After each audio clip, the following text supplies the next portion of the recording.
10, 9. You want answers? I want the truth!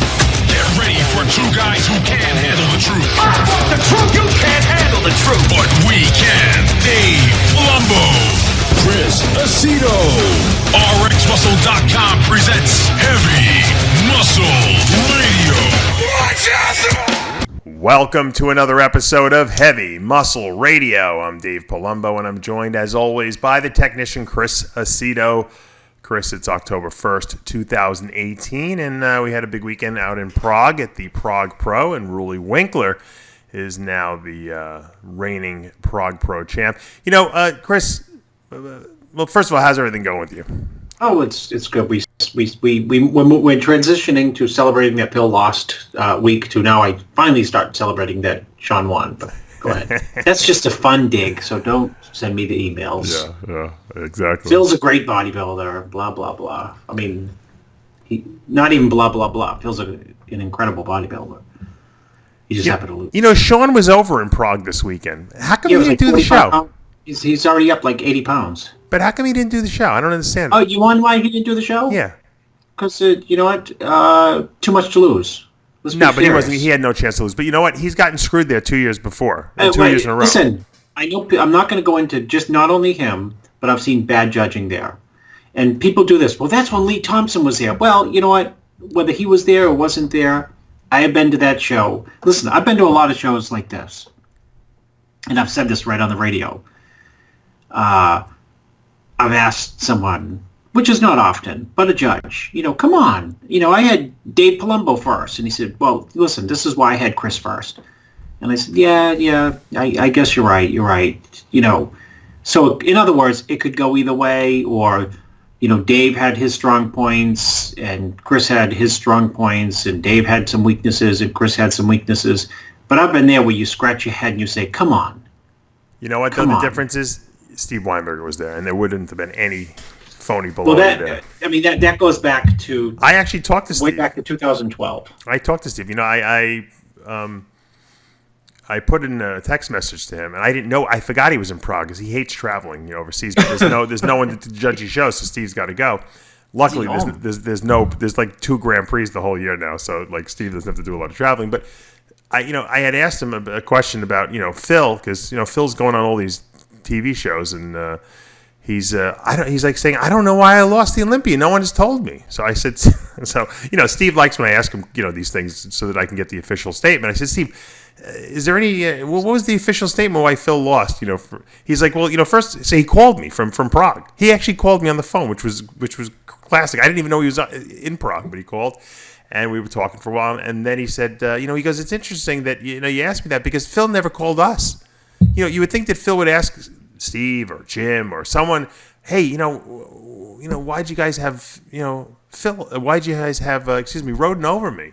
He said, no one ever called. He never called us, you know, which is kind of weird. I understand that. Like, why would Phil go around thinking that they're going to call him? Like, why would like Steve Weinberger pick up the phone and say, hey, Phil, I just want to explain to you why we didn't put you first. You know, it doesn't make sense to me.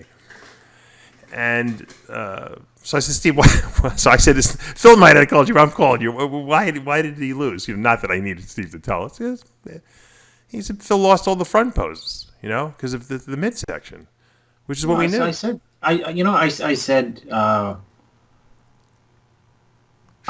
in the wrap-up, Dave, when it comes down to the contest, it was a fairly easy contest to judge in that it came down to this. On many of the poses, your eyes just go back to Rhoden. Right. But, I mean, Steve said it pretty succinctly. Phil won the back poses. Shawn won the front poses.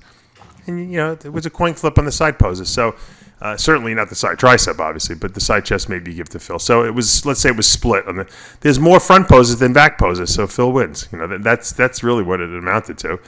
And, you know, Phil had gotten, a couple of give-me's the last 2 years.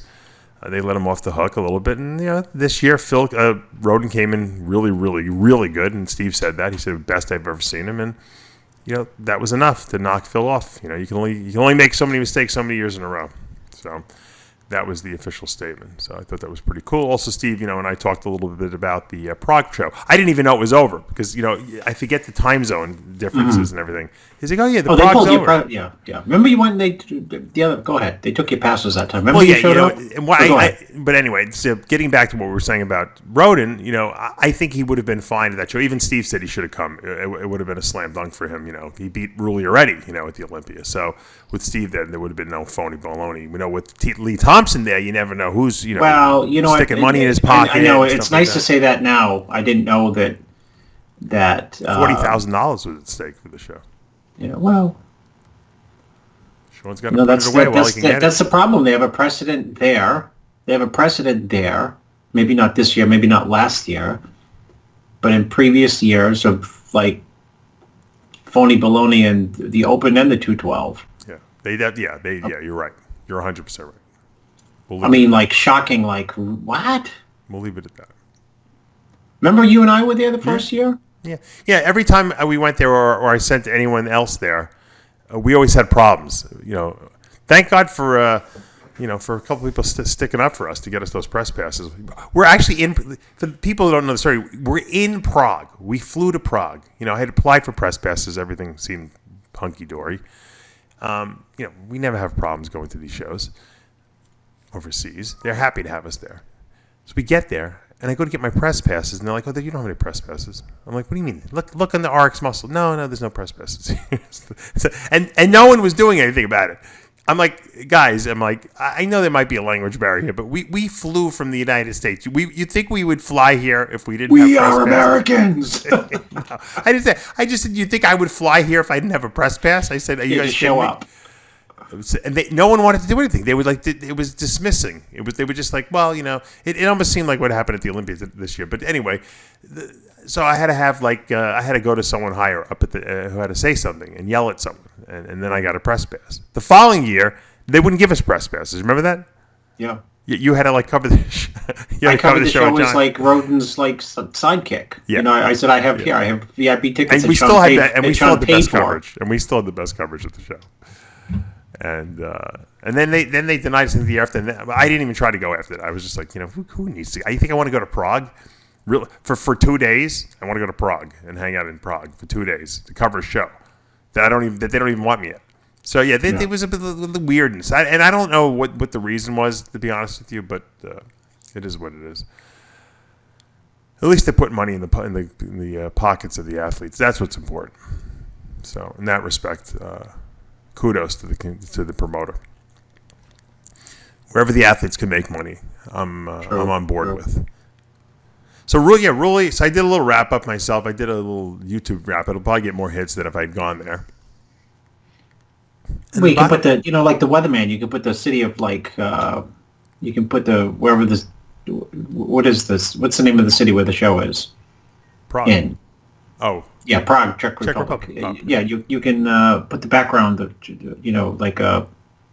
Photoshop in the city of Prague in the background, like you're there. The funny thing about Prague is, and you remember this, I'm sure. I feel like I was in 1970 walking through Prague. It seemed like an older city. It wasn't. It was nice, but it was like castles, and it was just like maybe even it felt like the 60s even there. But yeah, it was like I was in a movie set or something like that. It was not real. It didn't feel that real until I got to the bodybuilding show and saw the bodybuilders. Then it felt a little bit more real. But it was kind of cool. It was kind of relaxing. I like going to different countries. I liked it. Now I don't know who has. Yeah, past tense. We liked it. Who was the time? I might go to Dubai at the end of the year. They're trying to get me. You're kidding me? For what? For that Dubai Muscle Show, Muscle Expo. They're trying to get me to go out there. I'm trying to. You should go. Well, it's got to be worth my while, but it wouldn't be a bad idea. We'll see. We've been in talks. I might go. I'll be on. What's that? End of December? Yeah. Beginning of December? I think it's beginning of December. I got to get my shoulder done, my other shoulder done at some point this year. I wanted to do it at the end of the year before my deductible is used up, or maybe after my deductible is used up, so it doesn't cost anything. So I would like to get it done before the end of December. Have Dr. Tony Hughes do it. He's a doctor, right? That's true. Yeah, I could. I can get him to operate on me. But anyway, getting back to Prague. So Roelly Winklaar wins. Nathan Diescher second. Lucas Oslo third. Now, what I found interesting was that when I was looking at the video and I was analyzing the show in my wrap-up, from behind, I'm a big Nathan Diescher fan. I know exactly what you're going to say. Let me finish your sentence for you. Finish. Let me finish your sentence. And I'll see if you're right. You tell me what I was going to say. Tiny from behind. Right. Nathan just looks weak from behind. He's got such wide shoulders, too. Like, he just doesn't have a back or something like that. It's just not developed. He's all arms and shoulder, right? Yeah, it's weak in the back shots. I mean, that's I know people keep talking about him and but I'm saying that's holding him back from top 6 Olympia, Yeah. Every top 6 Olympia guy has a good back. You know that. I mean, it's at that level, right? You got to have a lot of back thickness. Lucas Oslo beats him from behind. True. Destroys him from behind. Yeah, true. And Lucas doesn't have the great. Now Lucas is not good from the front. That's where Nathan really beats him. That's why Nathan wins the show, but beats him. Comes in second. But I mean, Lucas Oslo should not be beating Nathan Diescher from behind, but he is, which tells me that Nathan has a lot of work to do on that back. So you better find yet another trainer to train him. But do you think that's and I have to believe it's not a genetic problem because he's got a wide scapula. When you have a wide scapula, you just have to fill it in. He's got big arms and delts. It might be hard to pull. It might be dominating. Yeah, he's got to really lay off gripping with his arms too much because you're right. I mean, Akeem Williams had the same problem. Akeem's wide. Although not that I've been in a gym in 25 years, but that's my synopsis. Is when you have big shoulders and arms, it's when you do back exercises, they get in the way. Well, didn't get in the way for Ronnie Coleman, that's for sure. How come Ronnie Coleman didn't have a problem building a back with the shoulders and arms he had? Well, I mean, he probably genetically has a lot more meat back there, and so it evens it out, But I mean, look at his back. As big as his arms were, his back was more dominant than his arms. Yeah, but he didn't have a good back early in his career, if you remember. It was okay. It wasn't. No, it was always good. He just didn't have a front lat spread. He loved that day. He didn't know how to hit the shot. Him and Paul he won Dillette. the Olympias without hitting the front lat spread. Yeah, he had a most muscular when he hit the front lat spread. Paul Dillette couldn't hit a front lat spread anything, either. Huh? Paul Dillette couldn't hit the front. He couldn't hit a back down. Paul couldn't hit the back shots because he had a decent back. He had a good back. Yeah, he did actually. I don't think Paul had a weak body part, to be honest with you. I think Paul Dillette was the freak. It's funny. Jay called Lee Priest, which might be true, the freakiest freak of all, but Dillette was, because Dillette stayed with me for a long time in Maine, and he did? I saw him not train. Oh, really? Were you helping him at some point? Yes. Yeah, he won the North Americas. He stayed with me for 6 weeks. I didn't know that. Wow. And he did not train, but he ate well. I'm serious. He doesn't need to train. His body responds to food because he didn't train when he was here. I'm dead serious. You mean but when you say he didn't train, was he just training like a wimp, or was he like just not working out at all? He would train like 30-pound side laterals. But that's what everyone said he did all the time. Alternate dumbbell curls with 40s, 35s. Why do you think that was? Did it feel heavy to him, or he just was lazy? No, he told me this is the way I train and it works for me, and I didn't argue with it really. I was like, well, it works. It works. Yeah. I mean, he would pump up. Seriously, he would pump up like his shoulders on side laterals and like 35-pound alternate dumbbell presses with the sit down and use dumbbells 35 pounds and do the right one then the left one and the right one. And he would blow up. He'd look like a freak. The funny thing about that is that he had shoulder problems. He was always complaining. He had horrible shoulder problems. From what though? He wasn't even lifting heavy. 35s were too. I don't know. Maybe he had one of these, like a genetic anomaly that like he 30 had to pounds. have no myostat or something. Right. Maybe 30 pounds felt like 100 pounds to him, and so he didn't really have to lift heavy weights to get the results. But to his body, it was like hyper responding to what he was doing. It could be. Yeah, it was freaky. crazy hamstrings. You don't see hamstrings like that anymore. Cords on cords. Oh yeah, he had glutes. He had everything. He had crazy calves. glutes. Even for a black guy, he had big calves. Yeah, really big calves. Everything. Tiny waist. Maybe the best arms around at the time. Yeah. Connolly went crazy for him. When Weider let him go, Connolly snatched him up for metrics at the end of his career there. And Connolly was, because that's when I was working for him. Connolly's like, I can make this guy Mr. Olympia. I said, I don't know. I don't know if he's got the mind for it. I said, Scott. He goes, oh, he's definitely got the body. He's got to just train heavy. That's what Scott was telling me. He's like, I got to get him in the gym. I'm going to train him. I said, good luck. I said, I heard he doesn't really lift that heavy. It doesn't work for him. He probably would lift heavy, get smaller. Yeah. I wouldn't be surprised. I didn't know if it like overtrain him or. No, because I think Scott would saw him training at his gym, and he's like, cause Scott had that metrics gym for a while, and Paul was training there, and he's like, the guy doesn't lift any weight. If I get him training heavy, he's going to grow. I said, but he's been growing pretty good on the lightweight. Yeah. He's been lifting for years. I said. So anyway, but getting back to Nathan, yeah, I got to see Nathan's back has got to come up, and I think that's really all he's missing. Well, when he won, when he won the California, there's pictures of him, where you can see where he was in great condition there. Actually, he gets shredded. I mean, he could have been a little harder here, but his conditioning is always pretty good. I've never really seen him out of shape.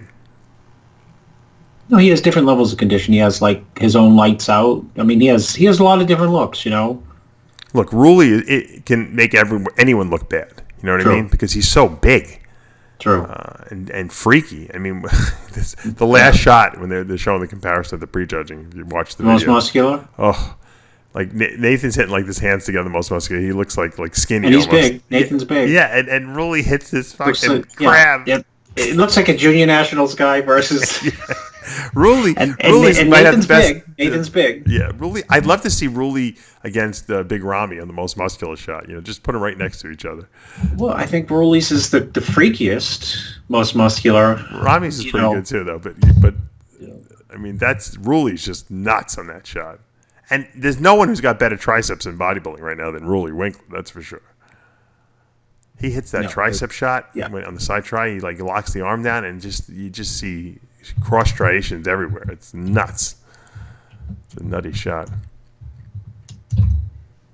It's interesting because you know what? When I see a guy like Lucas Ossel placing third at these big shows, I laugh. I want to pat him on the back and give him a hug and tell him how fucking smart he is. I know what you're gonna say. I know. He beats guys he should never beat. He beats he gets super wacky condition. Yeah, but that's we say this all the time. Conditioning wins shows, and Lucas is a guy like Andreas Munzer in his day who would beat a lot of guys. He didn't have the best structure, and he kind of had like an awkward physique, but he outconditions these guys, and he's got enough size, that if he's standing in a lineup, he can hold his own, and he somehow wins shows. He won that Arnold of South Africa, remember? He's won big shows before. Dave, look how long he's been competing. He competed at the Arnold this year and all the way through. Whatever shows there are. He went to Australia. He looked good there. He looked great in Australia. He's like an Andreas Munzer. He does that. That's what Andreas used to do. Remember, he used to do every show. Yeah. Compete all year long, and he'd do all the Grand Prix, and he'd get better and better. And as these guys are fading, and he'd be placing, top 3, top 4, top 5. Good for him. He should be. You see all these other guys, they're like laying home in their beds. Like, why wasn't the whole Olympia lineup in this show? I don't get it. Well, that's a good point. I'm guessing. Bonac probably where was he? He probably thought he was going to do better, and he might have won the show. Might have. He's beaten Roelly many times before. He won the Arnold, for God's sake. Why couldn't he come in a little tighter at the show? He was off at the Olympia a little bit. It wasn't because, I'm sure it just was a missed peak. I don't think it was because he was fat or anything like that. So, and he had a couple weeks. He certainly could have done the show. I think he's got an unfriendly rivalry with Roelly. Good. He should have come in here and tried to beat him then. Why did Dexter do the show? I don't know. You know what? Dexter probably could have done really well here. He certainly wouldn't have been any worse than third. Probably would have been second, Yep. Because he would have come back better than he was, unless he has some kind of injury we don't know about. So he always I don't declines know. our It's just funny interviews. that there's, the lineup was shrunk. Yeah. It's weird, right? Yep. Yeah. Very, very strange. Very I mean, strange. even look at where was Brandon Curry? I forgot all about him. Yeah, exactly. Why wasn't he in this lineup? I mean, he came in. He was ahead of. He was fifth at the Olympia. I don't know. He's an oxygen gym guy. I don't know why he wouldn't go in the lineup too. They brought Roelly here. Doesn't make sense. Who else was in the Olympia? Who was seventh, eighth, like in that group? Well, there was Nathan and Rami. Well, Rami was fifth. Where was Rami? Rami Rami could should have have been in the lineup too. He would have won the show. Yeah, he probably would If have. they're just saying they missed the peak, oh, you missed the peak. Look at him at the night show. Well, then okay, why didn't you come into Prague and win and blow everyone's doors off? You Yeah, know? 40 grand. Right. Could have bought him another Right? fishing boat or two. Rami's going to have a fleet of fishing boats when he's retired. All these other guys are going to be poor, broke. Rami will have a fleet of fishing boats.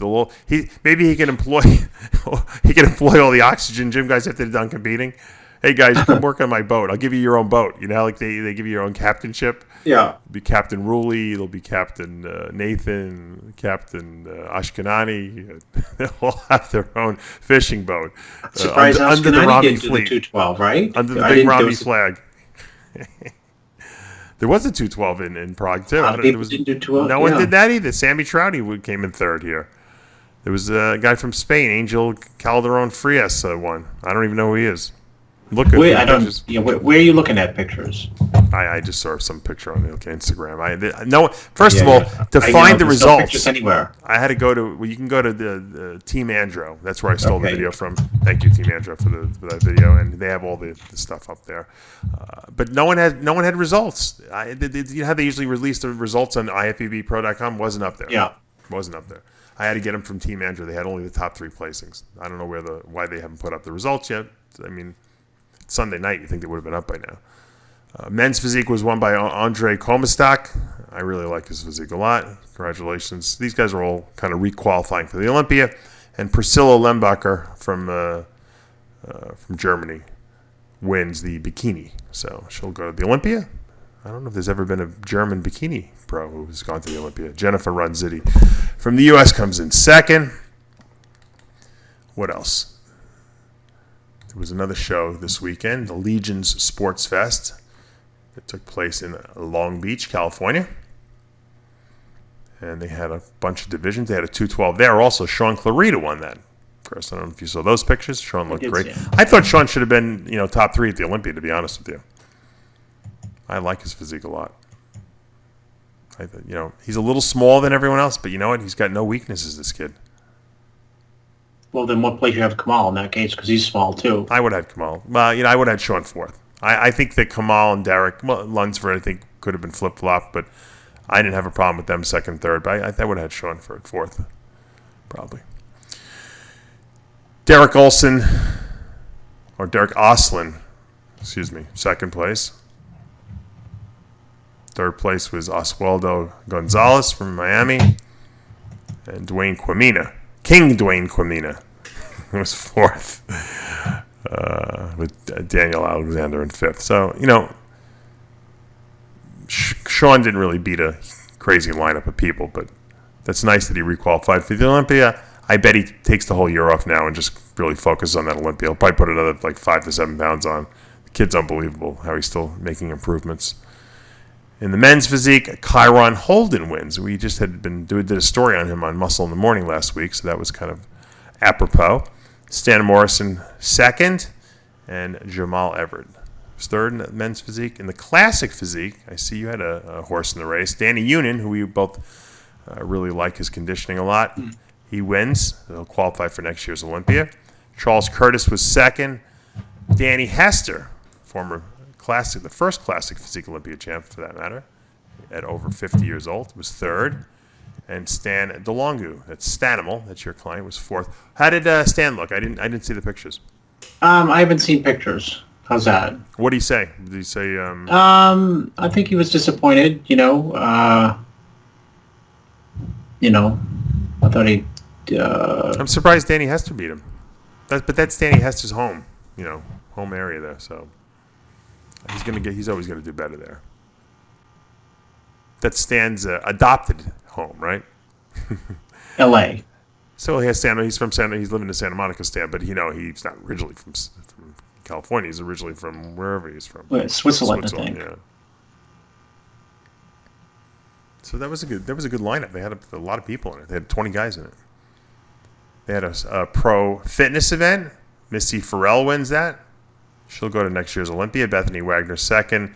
Jenny Worth, who had probably the best comeback of all time this year. She made it to the Olympia stage. She placed. Remember, she was a 19-year-old phenom. She had won the Arnold Classic one year. She was second at the Olympia in fitness, and then she disappeared for 7 years or 8 years. She had some issues with the establishment, whatever. She should have probably been Miss Olympia several times in fitness. Never got it. Made the comeback. A lot of people thought she was crazy. We did an interview with her, and she's back. She really didn't. I mean, she can't do the routine she did years ago. It's a modified version of it, but physique looks great. They had a pro bikini division. Camille Perriette wins that. Ellie Fernandez second. Jasmine Williams third. In women's physique, what a lineup they had. Stacked. Tomifafa Amico wins. Michaela Aycock second. Candice Carr third. So congratulations to all those ladies. And it was a good event out there. I guess Sandy Williamson judged that one. California.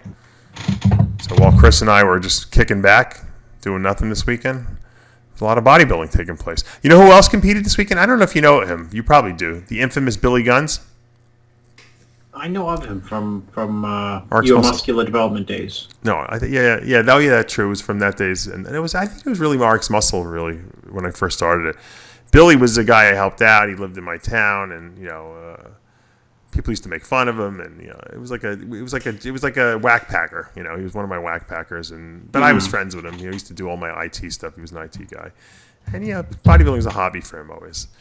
And I don't even know how at some point he got mad at me for something that he didn't even do, and he stopped talking to me. Not that it mattered. I mean, it didn't. I mean, I felt bad because we were friends. He apologized a couple years ago to me for doing it. He said he lost his head. It was some crazy girl he was dating or whatever, and he decided to compete, and he's been sending me pictures. And I was like, Billy, I don't know what you're doing. You look really good, though.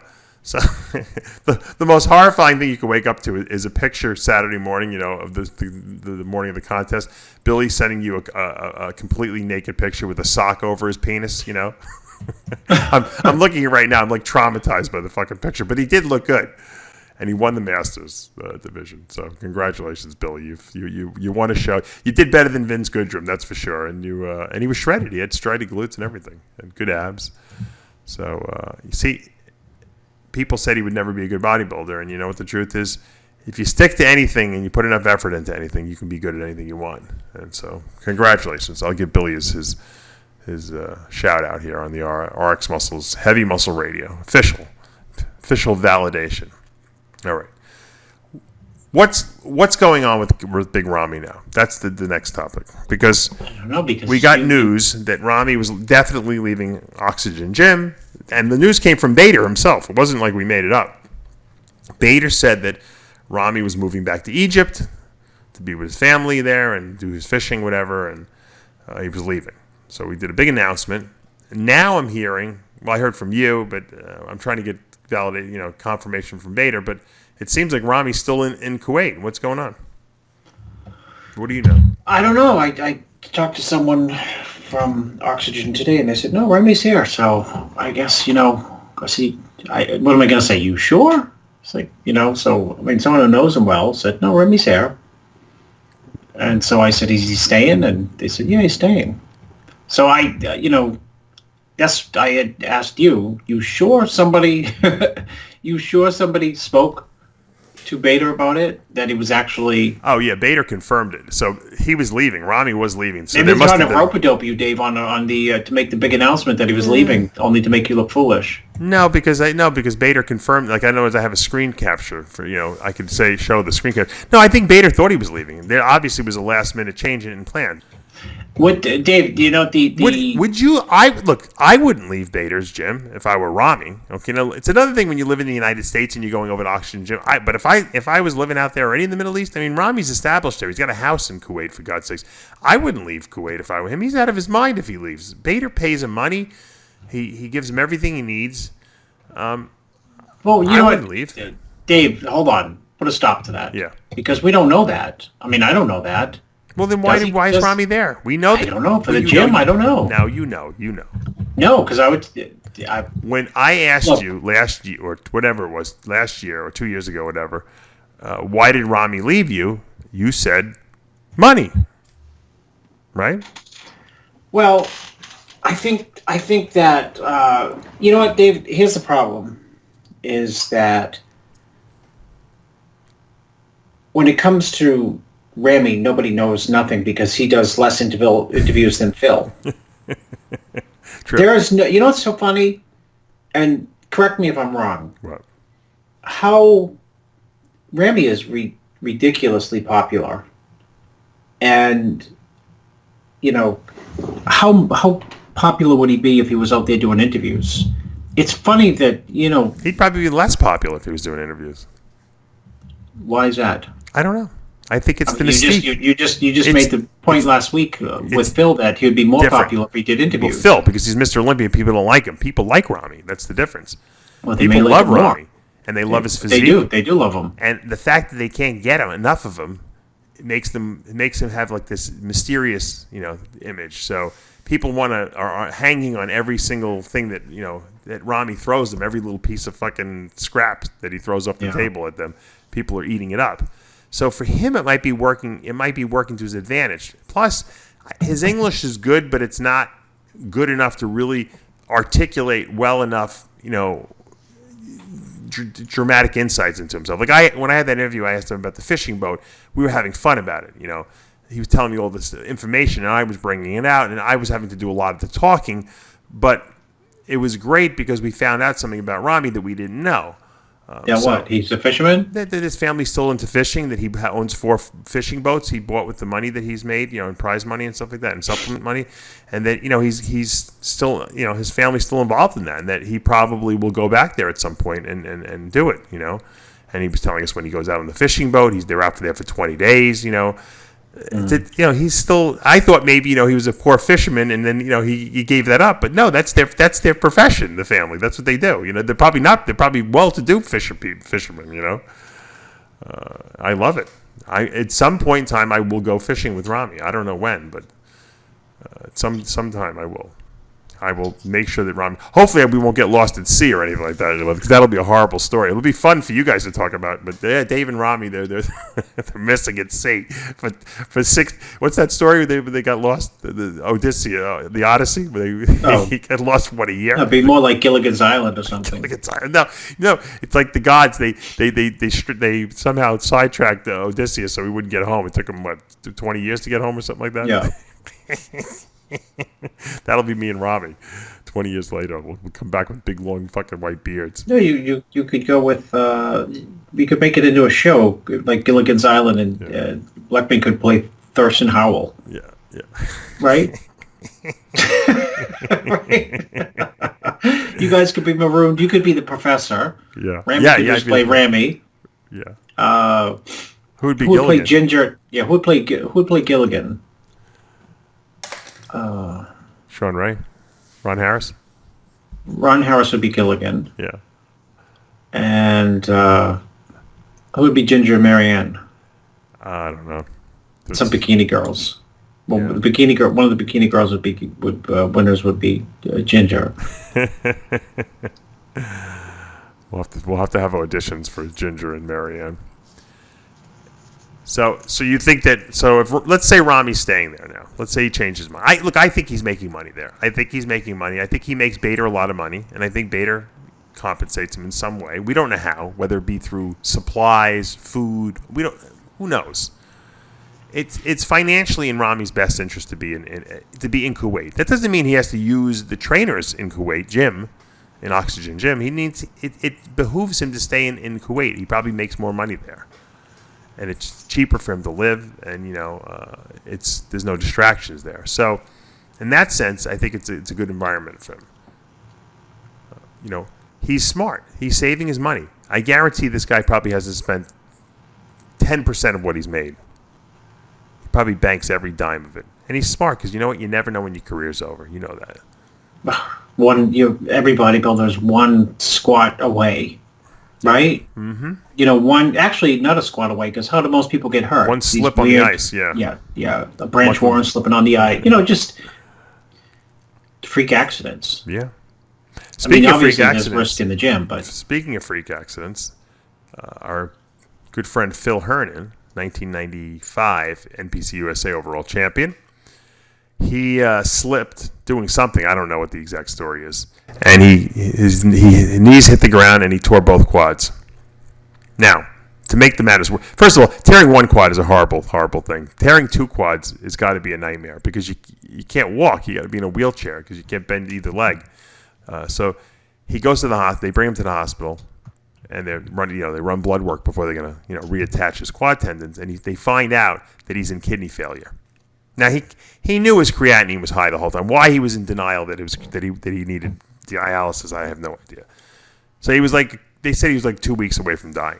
That's how high his creatinine levels were. So how did you know he knew his creatinine levels are high? They were high because he's talked about them in the past. But I'm thinking to myself, Phil, what are you doing? But he was in denial. He thought maybe it wasn't as bad as it was. So now he's on dialysis and he's had his quads repaired.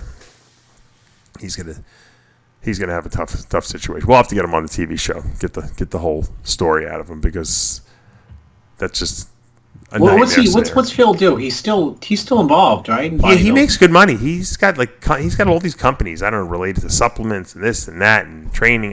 Yeah. He's not hurting for money. He's one of the smarter guys who when he got out of competing, he started making money, and he was freaky as could be when he was competing. Yeah, no, he was a great bodybuilder. And smart guy. I've had him on the show before. We'll have to get him on again. I'm sure he'll have a million stories. He could talk forever. He's one of these guys. I just have to push go and push the button, start, and he keeps going. So we wish him obviously well, and that he heals up quickly. I'm hearing too many kidney stories. My good friend Tony Vigletta is in kidney failure. He needs creatinine. He needs dialysis now. His creatinine was 16 or something like that. It was crazy. He was throwing up. When your creatinine gets to such a high point that your body is toxic, you'll start vomiting. To get rid of it? To get what? I don't even know why. It makes you. You're toxified. You can die from it.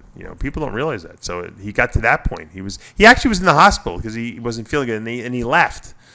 And he just didn't go back for a couple of days. And then he starts throwing up, and then he got pancreatitis because he was throwing up so much. Because if you throw up excessively for 3 days, it's so stressful to the pancreas. So he's on. So I hope I'm sending out well wishes to him as well. I warned him though, 5 years ago. I said, "You gotta watch your health markers," and he knows. He's like, "You know what? I didn't listen. I should have." And he wants obviously. Well, maybe I'll get him on the show too. But we got to put out more health warnings to these guys that you can't take your health for granted. You cannot bury your head in the sand, especially when you're over the age of 40. Guys, come on, man. You want to live a long time. It's crazy. Absolutely crazy. What else? I'm looking at all your talk points. I think I did. Did I talk all your talk points? What did you think about the Luke Sandow interview I did last week? Oh, did we talk about that? I thought it was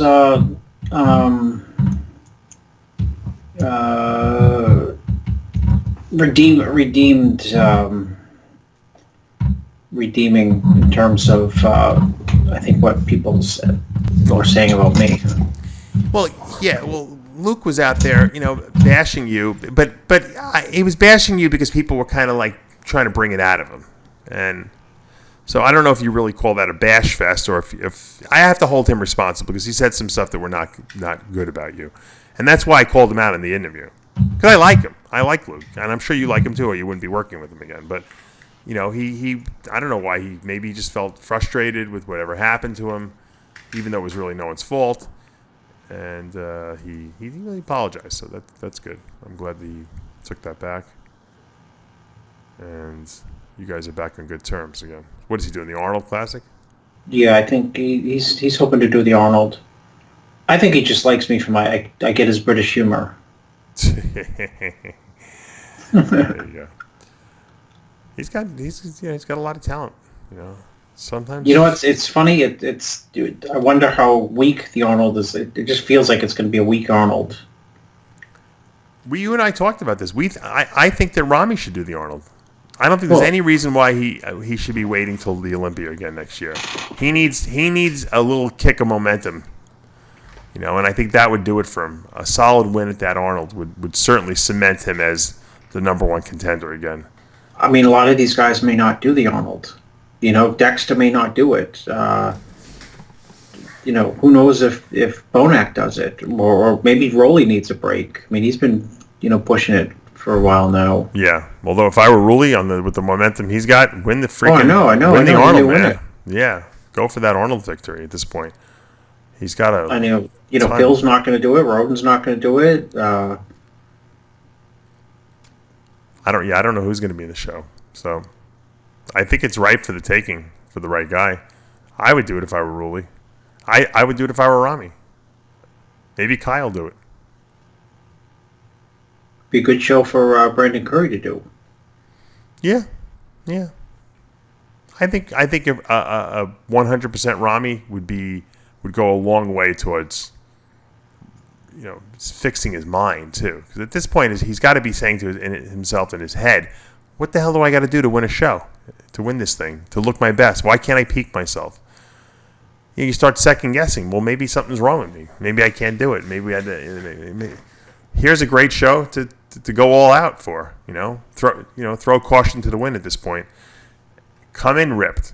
I talked to Steve Weinberger, and even Steve agreed. With what we said. He said Roelly's got to be 275. He said he didn't even say. We said 285. Right? It was 273 when I helped them. So there you go. Oh, 273 and 283. Good eye. Steve's got a good eye. 283 in Spain. 273 at the Olympia. So he needs to be about it's about 280 to 285 range. That's probably perfect for him. And that's down probably 25 pounds from what he brought this year, I would say. So someone's been saying, people send me pictures. Some guy sent me pictures of what he looked like at the night show from last year to this year. And they're like, look how good he looked. I'm like, he still has no hamstrings. He's a freak. So if you dry him out, he looks good. It's guest posing shape. This is not a guest posing. It's the Mr. Olympia competition. Just because he's bigger than everyone else and has better proportion than everyone else doesn't mean he doesn't have to come in shape. He does, and they will not reward him unless he does, and that's just the bottom line. So, I don't know why these people have such a hard time with this. Did you see this story? It's been circulating. There's a guy from Michigan. Stop typing in the back. You're driving me crazy. I'm going to have people complaining. They're going to be like, Aceto's typing the whole fucking show. His name is Paul Bashy. This guy attacked his girlfriend. Almost killed her. I don't know how he didn't. They're, of course, calling it a roid rage, which it might be. They also found crazy amounts of cocaine and ecstasy and methamphetamines at the house, so who knows? He was probably on a million different things. He's 35 years old, bodybuilder. He attacked his girlfriend, 22-year-old Christina Perry. And for some reason, it's on video. There must have been some surveillance video in the house. So there's no way you can hide it. He threw lit candles at her. He was kicking her. Matter of fact, you can see at one point in the video that his arm is actually covered in blood. This guy is like a real sicko. I mean, real sicko. And so they arrest him, right? And what does the girl do? She says, I don't want to press charges. Bail him out. She didn't want to press charges. Now, because they have this video, they're prosecuting. This guy's got to go to jail. I mean, he's a fucking nutcase, obviously. They're holding him on $5 million bail. He's facing one count of assault with intent to murder, 1 count of controlled substances with intent to deliver, manufacture. They found cocaine, marijuana, methamphetamines, ecstasy, and a substance that contains growth hormone. Like that was a big deal, right? And all they're doing is harping on the steroids. He had enough like mind hallucinogenic drugs there to I think to justify what he did. I mean, how many different similar crimes were committed in the last 30 days in the U.S. where people weren't taking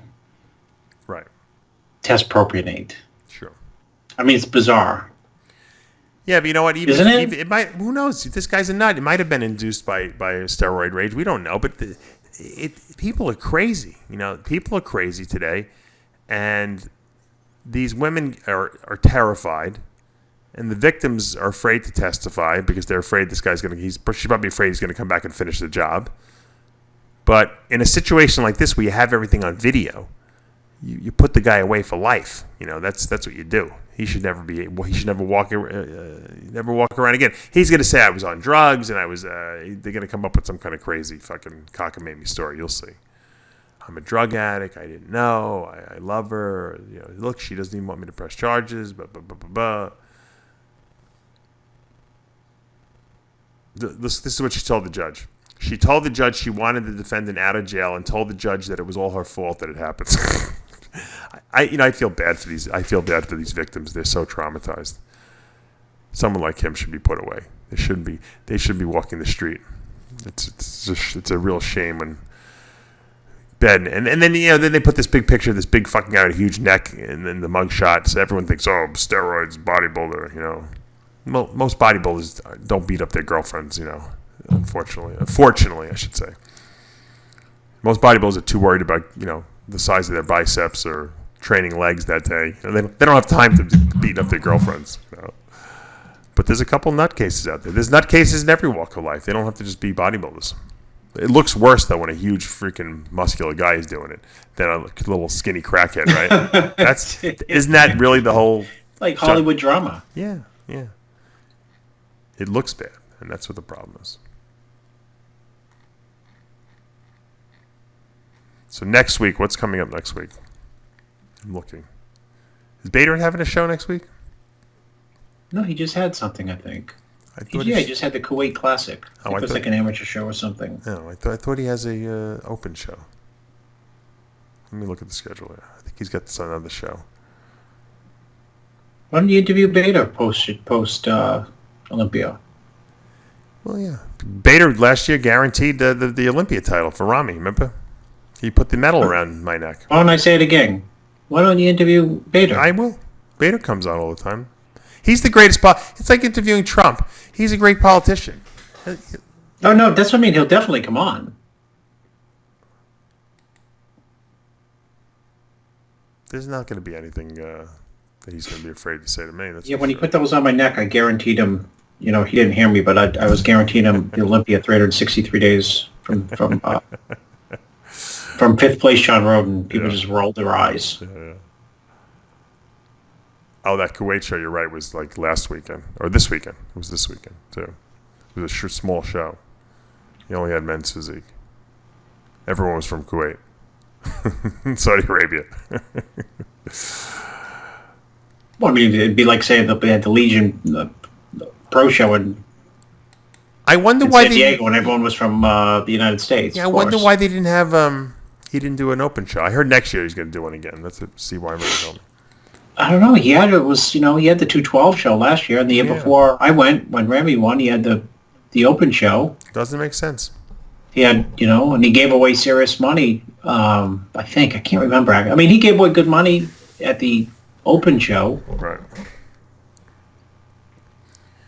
Next week is going to be that amateur Olympia in the UK. I know Bob Ciccarello is promoting that. They'll be giving out 21 pro cards. Pretty impressive. 21 pro cards. I don't think the UK has seen 21 pro cards in the last 21 years, right? They gave out not one a year. Yeah. No, because it was the overall, and sometimes you had to apply, and sometimes you didn't get it right away. Yeah, they denied you sometimes. It's crazy, right? you had to win the overall. Like, Nathan won the overall. Sass. I mean, a lot of people won the overall, but And it took some of those guys a couple of years to do it because they weren't giving away a lot of pro cards. A lot of shows still going on. We don't. In years past, they never had this many shows late in the year, so I guess it's a good thing. I see Victor and De La Rosa. Well, yeah, are holding Victor's a show. and De La Rosa have the show down in Dominican Republic, Coat of Arms. It's an open show, right? I believe so. Yeah, it's pro-am. It says. Good for them. It's a good idea. Amateur, you can compete against the pros, does it? Just means both. No, it has both. Professional Yeah, both divisions. Yeah. The Hard Rock Hotel in Punta Cana. That's going to be on the 13th of October. Be nice to go. Yeah, that would be. You been there? No, I haven't been there. I wouldn't mind going down there. I heard it's a cheap place to go too. Yeah. Yeah, I've heard it's cheap but beautiful. You get a lot for your money down there. I'm surprised you don't own any real estate down there. No, I'm moving into Kuwait now. That's my next. You know who has a lot of real estate down there? And which Who? brings me to my next sad topic of the day. Dr. Charles Poliquin. I don't know if he's a doctor. Charles Poliquin, strength trainer, who just passed away this past week. Yeah, I heard. You know what? Someone asked me to write something about Charles Poliquin, like a, Like an obituary? kind of like like a tribute or something for a website, and I didn't respond simply because everyone knows the name, but I don't know. Yeah, I don't know him really, personally that well. Yeah, and I've never really read anything. I used to read but all he's been his around, articles. and he's been around forever and ever and ever. Well, you know where people found out about him? Bill Phillips, when he had Muscle Media 2000, had him as a writer. But he would write the strength columns because he was a strength and conditioning guy in Colorado, where Bill was from. I think he worked out of in Colorado Springs there. And he worked at the Olympic Center with the Olympic athletes there. And he was one of the first guys that was accredited in ART, active release techniques therapy. And he was, because Dr. Leahy, who invented the technique, would certify basically a lot of strength trainers, massage therapists, if they had enough education, and he would do the chiropractors. Those are most of the ART guys are from. And Charles was one of the first guys to do it. This was back in the 90s, And he was, he was a smart dude. He was very smart. And from what I understand, he had a family history of heart issues. And I was talking to, who did I talk to? Triple H's trainer, what's his name? The guy the strength trainer who trains him. Oh my God. Anyways, you're talking to ES. Yeah. Anyway, he told me that when he had done a seminar with Charles like 20 years ago, he had like a big scar on his chest, and he said, everyone was asking what it was from, and he said he had some open heart surgery at a younger age, and I heard he had some family history of heart issues, so he had a heart attack from what I understand, and he passed. Terrible. Young guy. I think he was in his early 50s, mid-50s, something like that. You never know when your time's up, Chris. We say it every single fucking show. You never know. It's just, it's cliche city. I think of that every single day. I really do. Every day I get up. Every single day I get up. I don't think I could function. I mean, I don't think of it like this morbid. You're not worried about it, in other words. No, I'm not worried about it, but I'm very aware. Gotcha. That, I'm aware of like people getting in, drunk driver crashing into me. That could happen. Or, I could, in the wintertime, I could drive off the road on an icy street. Yeah. I don't think like, I'm probably jinxing myself. I'm going to have a heart attack and die. If you moved to Florida, you wouldn't have to worry about the icy streets anymore. I know, but then the hurricanes, they follow you everywhere, Dave. Yeah, well, you got to just get like Fort Knox. Like my house, I got my, I have poured concrete, and now I have my 2 generators. So I'm good. Good to go. We lost electricity the other day for about 12 hours, but I didn't lose just kick on the generator? I don't have to kick on anything. It kicks on itself. Where'd you get it from? I bought it from it's a Generac generator. It's I hired a company, electrical company that specializes in that. It costs a few bucks. They come out. They actually put these huge 500-gallon propane tanks in the ground because I have one on each building, my house and on my office building, and they have these big generators, and you get the big enough size that they can handle everything pretty much, and your electricity goes off. It's hooked up to your what you call it, your panel there in your house, your electrical panel, and the generator kicks on, and certain things that draw a lot of electricity, like the air conditioning units, they're on timers, so they won't immediately kick on. They'll kick one at a time on, and if there's like a load bearer, and I'm telling you, we didn't lose electricity for like maybe more than 20 seconds, maybe 15 seconds. What's it cost to put one in a house? They vary. It cost me for two of them. Now, remember, I did two because I did two buildings, and there were two big ones, and I sank two 500-gallon propane tanks in the ground. It was something like 30 grand or something like that.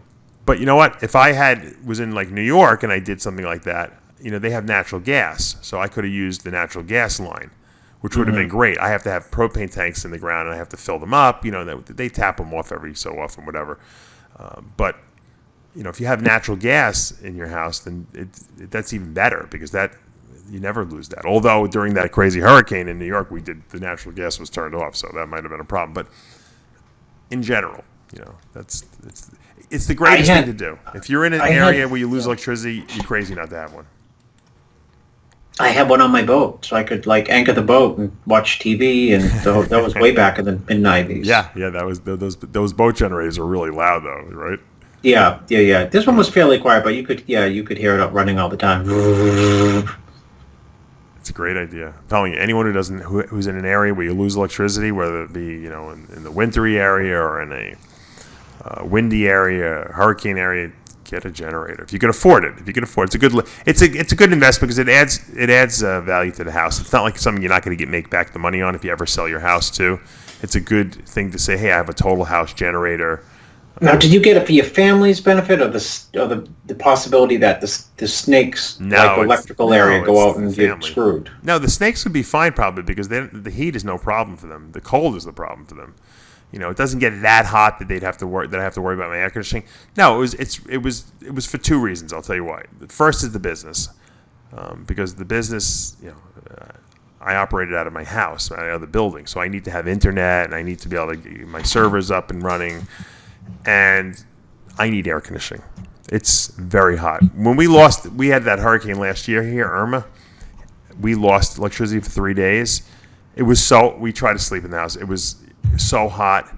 It's just like in Maine. If the furnace goes out, within 2 hours you're freezing to death. Yeah, you can't. You need it. You need a generator. It's like I said. It's a small investment for a huge return. And people say, oh, they'll be like, well, you'll probably get one, you'll never use it. I'm like, great. You know what? If me spending the money on getting it is enough of a deterrent to make the universe never have me lose electricity, then you know what? That's worth the investment right there. But the truth is that I've already lost electricity. It was only for 12 hours, but you know what? I didn't have any glitches, no inconvenience. We didn't have to stop working. Logan didn't have to stop watching TV. All the little things. When you have kids, it's a lot more. They get totally annoyed when there's nothing to do. So I don't have to tell you. It's a good idea. I'm telling you. Very good investment. I was procrastinating doing it too. I was going to do it last year before that, and then the hurricane came, and I'm like, "That's it. We're doing it." I told her. It's a process too because they got to. Well, you need that wake up call, right? Yes. Yeah. It's like when right because you feel like an idiot next time. Yeah, I'd be like, "What am I, a dummy? I should have gotten it. What am I?" You remember the giant? Well, that was the giant hurricane coming through Miami. Yeah. Everyone was, scrambling to get additional hurricane insurance. Do those buildings, those condos you have down there, do they have generators? Yeah, they have generators. Oh, they do? Yep. So if the electricity goes out, if the power goes out, you guys still have electricity in there? Yeah, they still got electricity. Wow, that's great. It may even be like, it may, I'm sure like new construction is probably mandated. You would think so, right? For a big, huge building like that. Yeah, because can you imagine like if something really did happen with a crazy hurricane and power went out, the deaths of people not having access to food and cold things that have to be refrigerated in an extreme situation, they would need power. when my dad was we had that hurricane. My dad was in like one of the rehab facilities. He was rehabbing the broken whatever hip he had on the other side, and I was like, it wasn't a great facility, but they took him because he had dementia, and so I said to them, what's going to happen, when this hurricane comes? So they're like, oh, we have the best generator in the whole state here. I'm like, you do? In this place? They're like, yep. I'm like, I might be coming there. They're like, you're more than welcome, which I never would have because it was disgusting. But so yeah, my dad. Well, you saw, I think it was in Florida in a recent hurricane in the last 2 years, with places where elderly people were being capped. Like, yeah, they got to move. They move them all over the place. They got to move. Well, their generators went out. Yeah, that's crazy. Yeah, because you know what it is? These places never test the generators. Yeah, of course. The good thing about this generator I bought is once a week, I believe, it goes on. It turns itself on, and it's like a self-test that does it. So if it fails, it'll send a signal to you, whatever. It'll make a noise, or I don't know what it does. And then what I did was I was smart. I bought a service contract, so they come once a month and they service it too, so that exactly what you said happens. In 2 years from now, if we lose electricity, and the thing goes to kick on and it doesn't work, I mean, mine's going to work. It's not going to, because I'm getting it serviced. You got to get it serviced on a regular basis. Well, when the electricity goes out, that's when the neighbors are going to show up and say, "Oh, hi, we're here." Yeah, exactly. Just say, "Sorry, I'm doing a radio show. Right. Please don't disturb me." Do an interview with Phil, Heath, and Ramy. Yeah. Last story of the day. I've talked about him before. I don't know if you remember. There's a guy by the name of Larry Wheels. He's a power lifter. He just did his first bodybuilding show this year. He won it in California. I was telling you about it. This guy did a video. I had to do an RxMuscle news update on it. He did a video. He's shoulder pressing. He shoulder pressed No, he's not Dillette. This guy shoulder pressed 515 pounds like it was nothing. Like Send it was nothing. To me. Send it to me. Go watch it. It's on RxMuscle. I put up the video. Okay. I stole the whole video from him, and I did a commentary over it because I was so impressed. And he's not a huge guy. He's got a nice physique. He's ripped. He's probably the only power lifter that's shredded. And he makes this thing look. He makes Akeem Williams look like he's weak. That's how strong this guy is. Why is he so strong? I don't know. There's something wrong with. Yeah, I'm like trying to come up with a reason that there's something wrong with him, right? No, he's a genetic freak. The guy. He's another Ronnie Coleman. He's so strong. So after the 515, he does 1 plate, 2 plates, 3 plates, 4 plates. Then he does 515 for a rep. Made it look easy, like it was nothing. Then they put 315 on the bar, and he does 13 reps with 315 after he did the 515. Most people can't do 1 rep with 315, right? This guy did 13 solid. He makes it look so easy. You would swear the weights were fake, but you see the bar bending. That's how you know the weights aren't fake. It's unbelievable. With this how many? Guy 515. How many did he get? He did 1 with 515, but it was Francois used to do 405 for 6. Yeah, well, I spotted him. 515 for 1 is better than 415 for 6, which is still very impressive. 405. 405 6, but it's still very impressive. But 515 is like insane. To press that overhead is nuts. Yeah. Did Francois do behind the neck or did he do front? Front. Okay. Yeah, that's a little easy. I did behind the neck presses with 315 for about 6 reps, which was a lot of weight, which is what I attribute my destroyed shoulders to. But I was just gonna say, that's it's not 515. I wouldn't even put myself in a category even close to this guy. This guy has. I think he was capable with the way he made it look. I thought he could have done 550. To be honest with you, that's how easy he made it look. This guy, and he was, people are probably saying to themselves if they haven't seen it, oh, he must have had a shirt on. This guy had, a bench shirt, a super shirt, whatever they call these things, super suits. He didn't even have a shirt. He was bare chested. He had no shirt on, Chris. He just had a belt on, and he had some elbow, not even wraps. I guess you could say they're wraps, and had some wrist wraps. And you got to do that because all that weight you can't support with your wrists. They'll crumble probably under that weight. But that's how strong this guy is. He's the real deal. He's the realest of the real deals of all time. I can't imagine this guy's going to break every record. He's still young. What's he do? What's he like? Bench, deadlift, and squat. ridiculous numbers. I did another video. I did an interview with him. If people want to go see the interview, I did with him about 6 months ago. We talk about all that. He's got crazy strength lifts. 900-pound squats and deadlifts. His bench is ridiculous. He can do it all. There's nothing this guy can't do.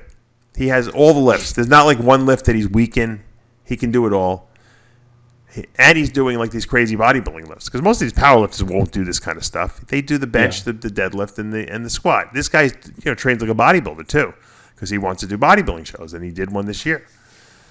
He's an anomaly, another genetic freak from another planet.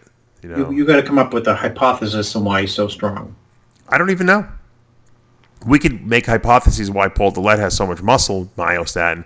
But why someone would have such the ability to leverage weight the way this guy does is, I don't know. He's not bigger than everyone else. It's not a muscle size thing, right? Because it's not like he's 600 pounds or 400 pounds of muscle. I know you think that you're right, if he's moving that weight.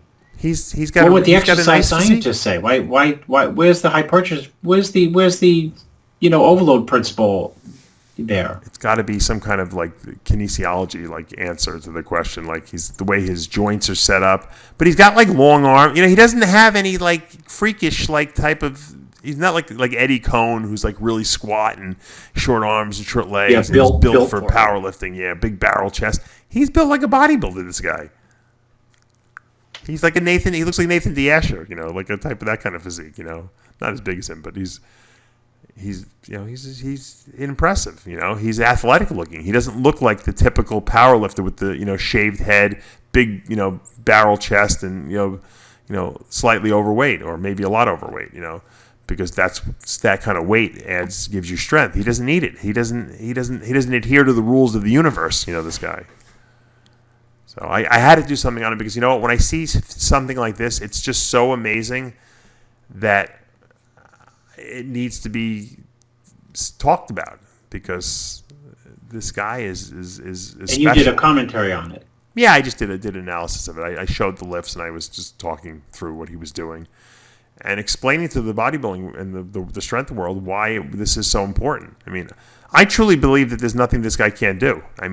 I think if someone said, hey, can you shoulder press 600 pounds? He'd be like, yeah, of course. In 6 months, he'd be doing it. I think his potential is unlimited. To be honest with you, I don't know if he should concentrate on powerlifting or bodybuilding, or maybe do what he's doing, like a Bo Jackson, double sport guy, two sport guy, back and forth. Bo's body fell apart on him, right? Yeah, well, this guy will probably fall apart too. But Bo Jackson was that kind of athlete. He can do everything on the football field. There was nothing he could do, and he I think you saw that program right on Netflix about Bo. Oh, it was unbelievable. What did they say? The Bo Jackson story? Did he throw a baseball out of the stadium or something like that? What did they say he did? Some crazy feat. Oh, I don't. He threw there was a guy trying to steal. A guy tried to he was it was something like this, center field, 380 feet away. No, he threw a baseball, I think, out of the stadium from home plate or something like that. No one had ever done that before. He just did it.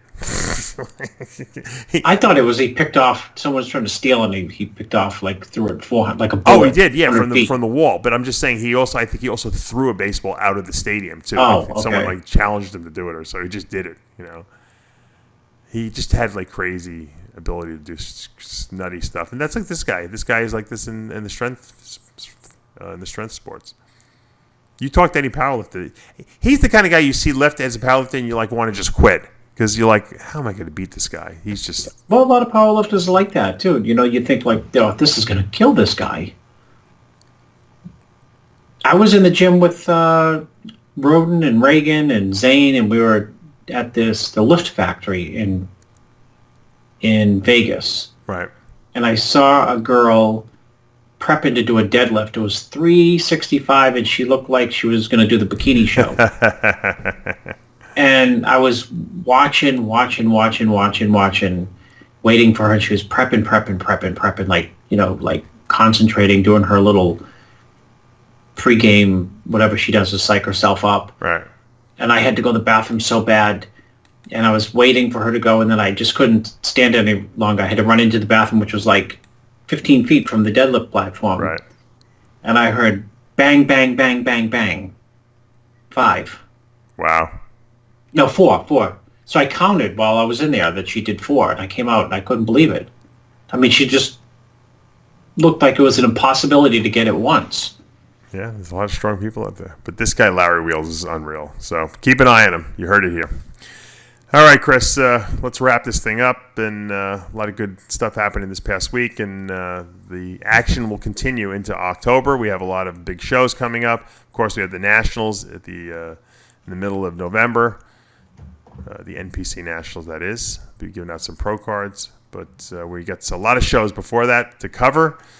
And we'll see, maybe we'll get some surprise people coming out of the woodwork this year and shocking us. Because we really haven't been shocked too much this year, you have to admit. It wasn't really a shock, aside from the fact that Rhoden won the Olympia.